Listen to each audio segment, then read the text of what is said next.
which is the current state of the NBA after the Nets signed LaMarcus Aldridge over the weekend, and Andre Drummond signed with Blake. I say signed with Blake Griffin. Andre Drummond signed with the Los Angeles Lakers after receiving a buyout.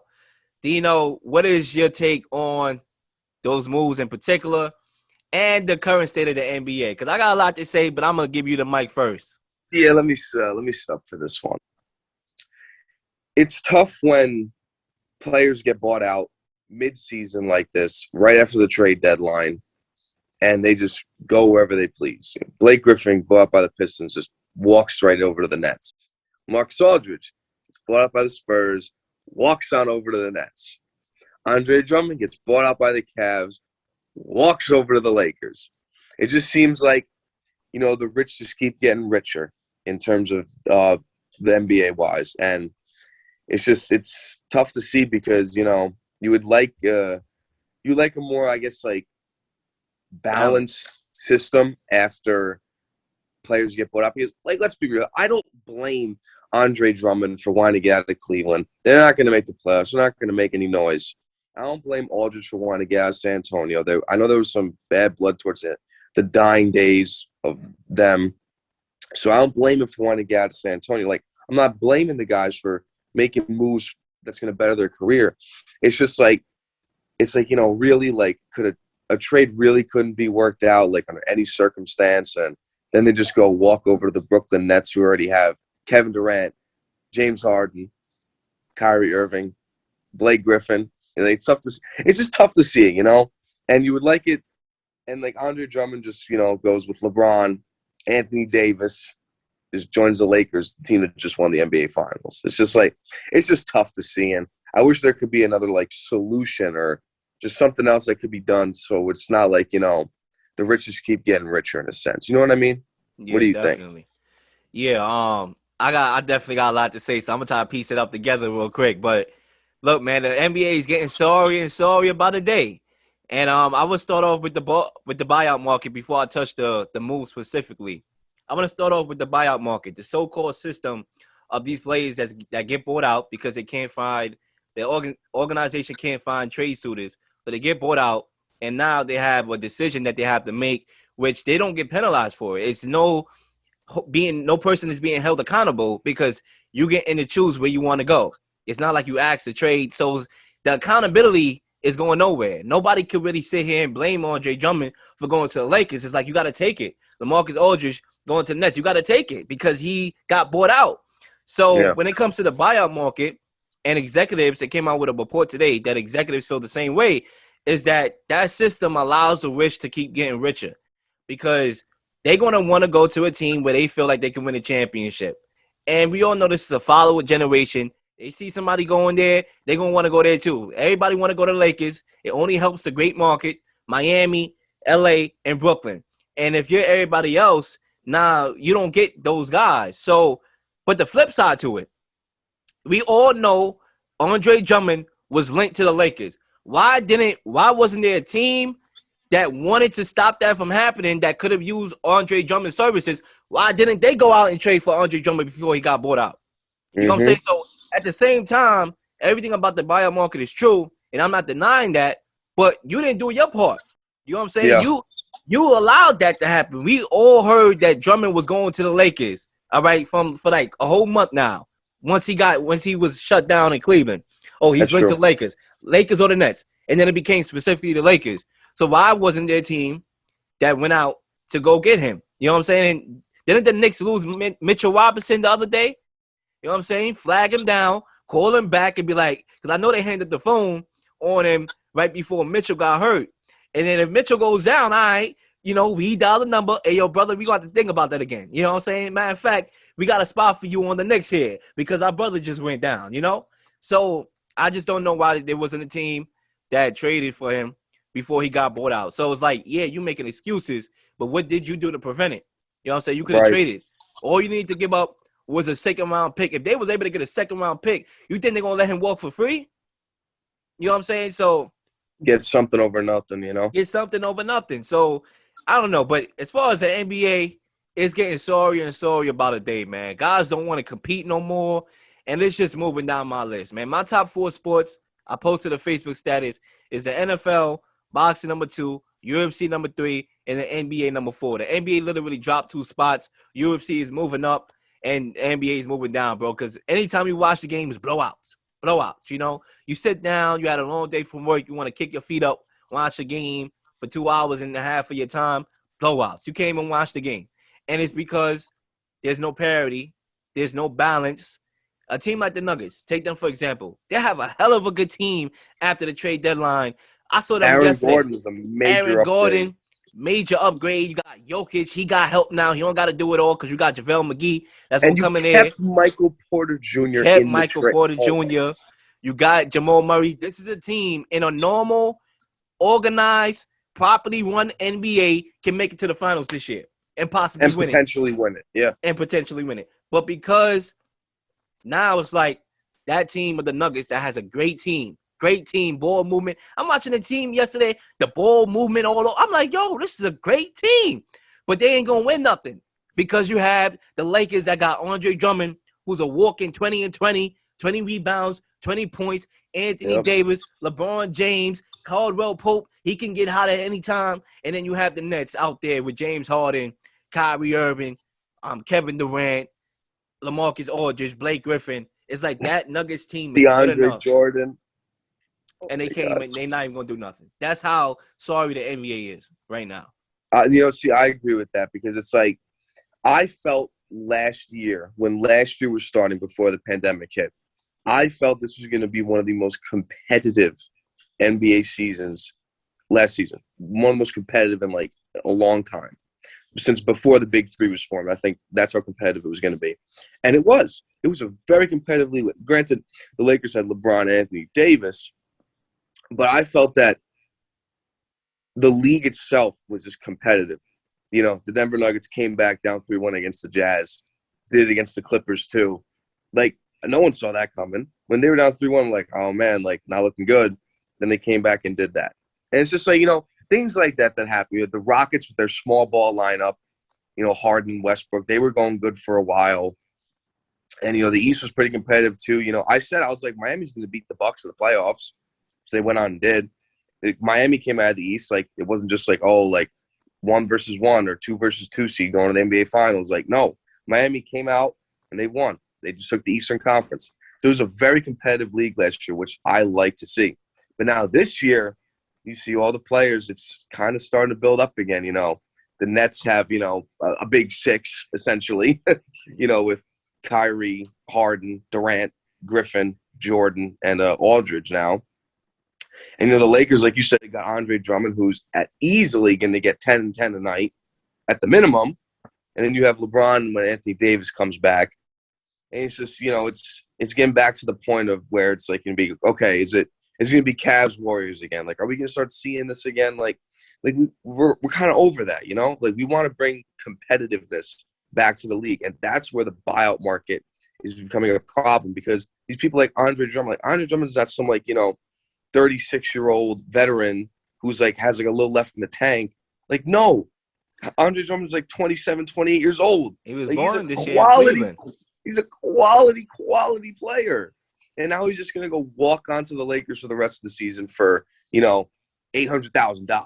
And Cleveland's going to pay him to win a championship on the Lakers. It's like, it's tough to see. It really is. And, you know, being like a big NBA guy that I am, it's tough to see. Because I would have liked Andre Drummond on the Celtics. And granted, yeah, we could have put up a deal. We could have put up a deal to go out and get Andre Drummond. We could have, but we didn't. And we took our chance in the buyout market, and we missed out on it. And, you know, that happens. It's business. But at the same time, it's just like, you know, the rich keep getting richer, and it's tough to see, you know, especially because you want to see more competitiveness than, like you said, the blowouts. Because who's going to beat the Nets in the Eastern Conference? I don't want to hear nothing about Philly. I don't want to hear nothing about Philly. I don't want to hear anything about Milwaukee because Milwaukee's going to run into the same problems they've always had when the playoffs come around and the paint closes down and you have 6'11" Aldridge and 7-foot DeAndre Jordan in that paint. How is Giannis going to get to the bucket that easily when the floor is so closed down and the game is slower? And then they're going to kick it out. And are you going to rely on Middleton to beat the Nets four times? No, I'm not. No disrespect to Milton, but I'm not relying on him to beat that team of all-stars in the best-of-7 series. No one's going to beat the Nets in the Eastern Conference. And the I West, don't I even want to feel, hear Philly because Philly, yeah, I don't want to hear even it. though they got a Hell good no. team, I have yet to see Ben Simmons and Embiid show me that dog in the playoffs. Yes. Show me that they Yep. can be that dog. Ben Simmons, we all know his lack of shooting always hurts them in the playoffs. Always, especially when he's a primary ball handler. And when So they I don't even when want they to hear close Philly. the floor down, they can't do nothing. And then that's the thing, like Embiid, we also saw Embiid crying after Kawhi hit the shot. We were like, oh man, like this guy really could come back and like start just tearing it up. And now he has this regular season before he got hurt, but we still haven't seen it from Embiid in the playoffs. Like, the Sixers went out and spent all that money a couple of years ago to get Harris and Horford to go beat us because we were beating Philly, and then we swept them. Like, it's just we haven't seen that of Philly, and I don't think we're I going thought to they see should have that of got Kyle Philly. Lowry. If you're Philly Yeah, and you watching the Nets build this empire, this last chance university, as I would call it, in the you same got to go division out as you. in the same division that you got to see them in order to get to the finals. You go out and you get Kyle Lowry. You make sure you make that happen. George Hill is not going to get it done. Not going to get it done. Yeah, he still got some veteran, leadership, but you need a guy that's a dog. That's going to bring that dog out of Ben Simmons and Embiid. Somebody that's going to be able to take on that Jimmy Butler role, which y'all was a very good team that year. Kyle Lowry been there before, championship pedigree, taking fouls, pick and roll. He would have been able to be able to bring that dog that y'all would have needed. Just looking like we predicted him before the season started. We said Lakers, Nets, and that was before they got all these players from the buyout market and trades. Exactly. So now it's just looking like our predictions just cemented in stone right now, and it's like you don't looking even like gotta listen. Sometimes I want to be wrong, Dino. Sometimes, as much as I said the Lakers and Nets, I want to be wrong. You know what I'm saying? I have nothing to lose. I want to see competitive basketball more than I want to see my prediction coming true, especially I'm not betting money on it. You know what I'm saying? So I want to be wrong, but it's like in the NBA, you can predict, bro, the last 5 to 7 finals, bro, could have been predicted. Other than Kawhi winning that chip on Toronto because of the help with injuries. If it was for the help with injuries, they wouldn't have won. It would have been the Warriors. You can predict who's winning the finals each year because it's so obvious.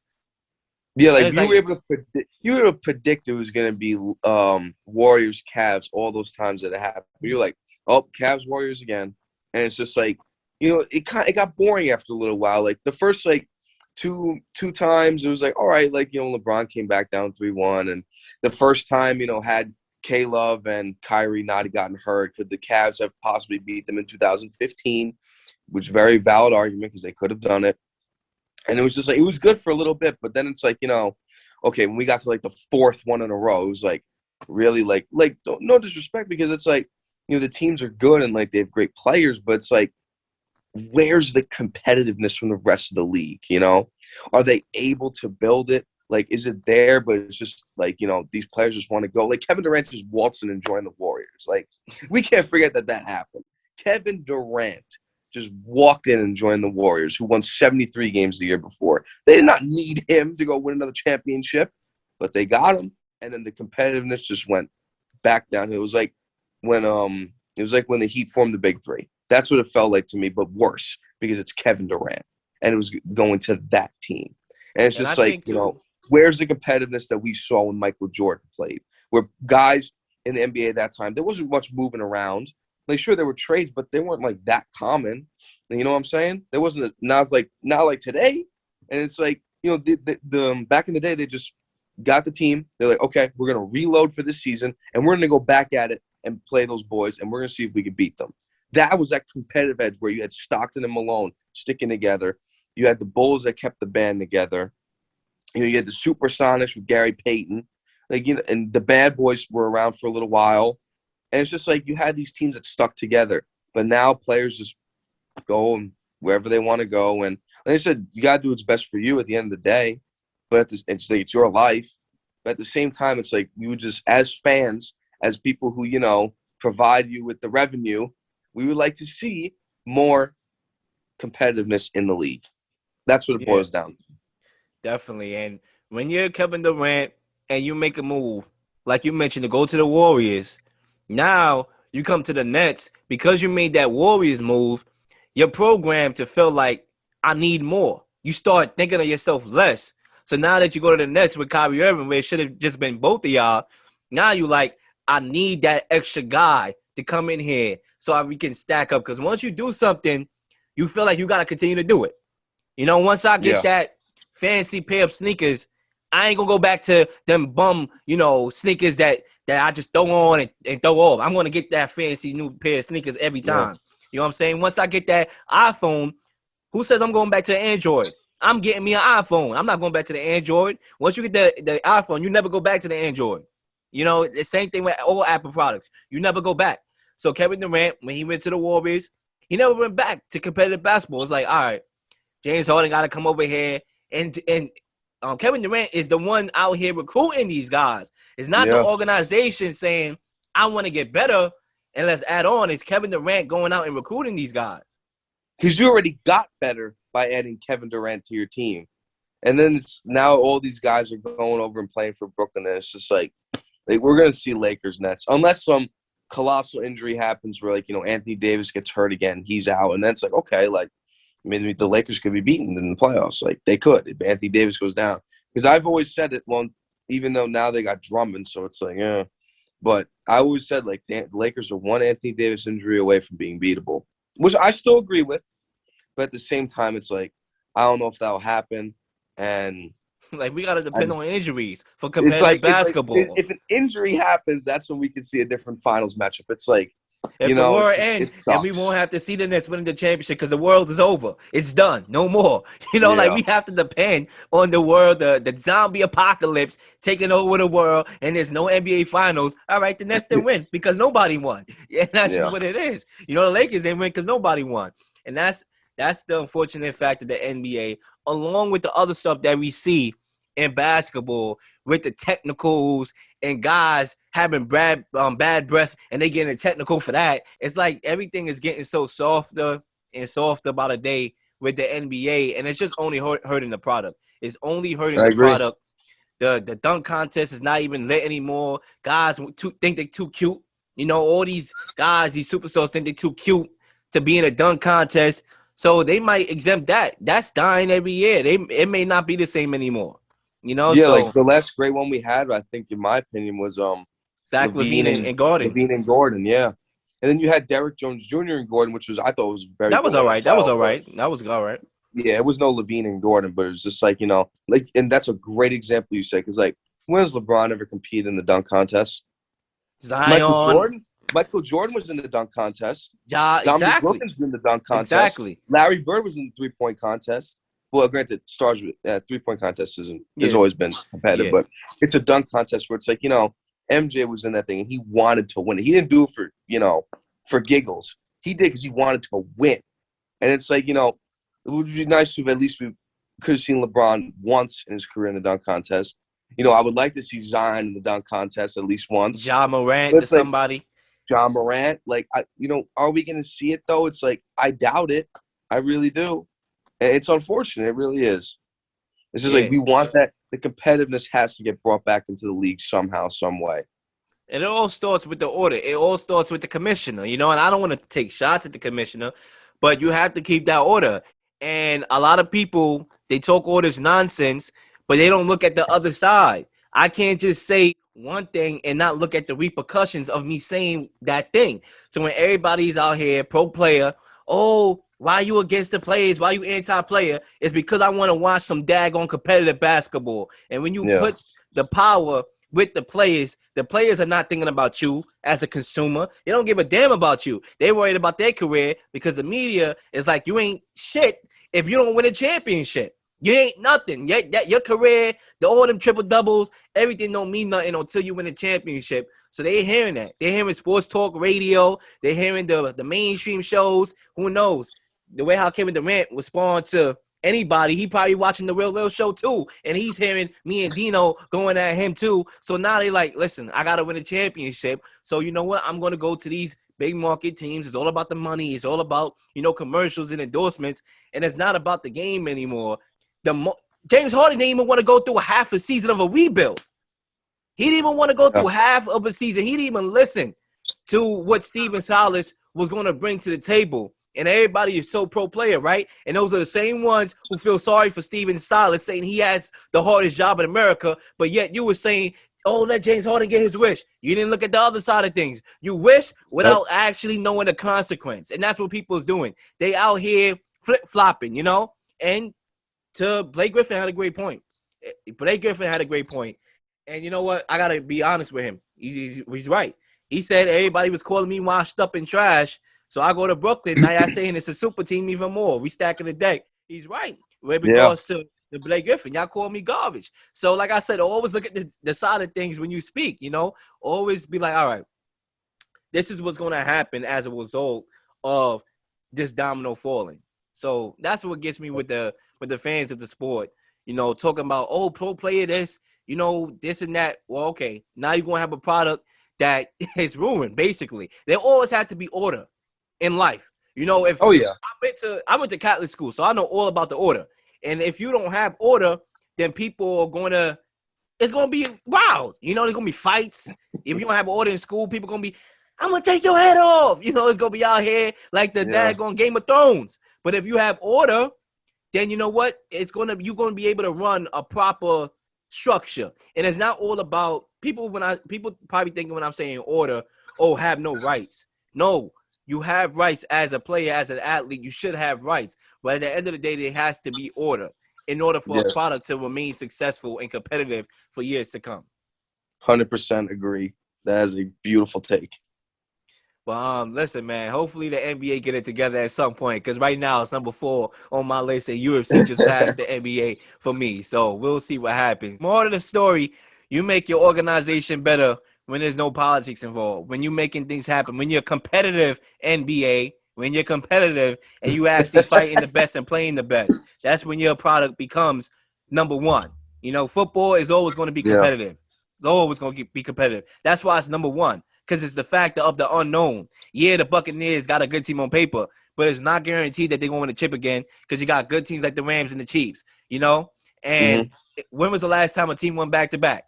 2003, 2004, Patriots. That's why the NFL is number 1. That's why there. Nothing else. Because people like the unknown. That's why people see fortune tellers, because they want to know what's going on in the future. They don't know, so they're going to see a fortune teller. We want to see the unknown. We like the unknown, and that's why we watch sports, not to see something that we already know. MLB has had a repeat champion since 99, 2000. Been 21 years. It's like, you know, the NBA, there's a repeat champion every other year, so it's just tough. It is what it is, Dino, but thank you for coming on the show, episode 66. Some of these clips will air on Vibe 95 as well, my radio show, so y'all can tune into that weekdays from 6 to 8. On Vibe 95 using the Radio My Turner app. You can catch me if y'all want some more Lil content and I'm not posting on the YouTube as frequently. That's where you can catch me, Vibe 95 on My Tuner Radio app as well. So like and subscribe, y'all. Y'all know the protocol. And Dino, until the next time, my brother. Until next time, my brother. Thank you for having me as always. It's always a pleasure. Yes, sir.